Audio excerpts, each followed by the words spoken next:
Got a pretty simple video here today, but I think it might be helpful. If you have a carburetor that has your standard type of throttle adjustment screw, it'll look like something like this probably.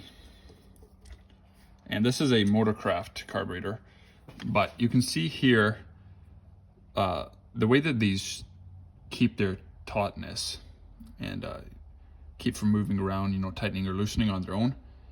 There's a slit down one side of the screw towards the bottom end. And then there's like I don't know what kind of material they use in there, but it's like a plasticky type of stuff that they ooze in that keeps your tautness there.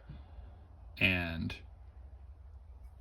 the problem you'll notice, and what I'm dealing with right now, is that these can actually wear out over time to the point where they're just back in and out on their own. So, when you're driving down the highway with the throttle open, they'll kind of work themselves loose.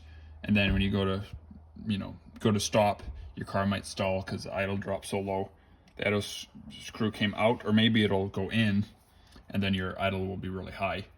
So there's a couple different ways you can do this, but one of the easiest ways that I figured out is just to use Teflon tape. And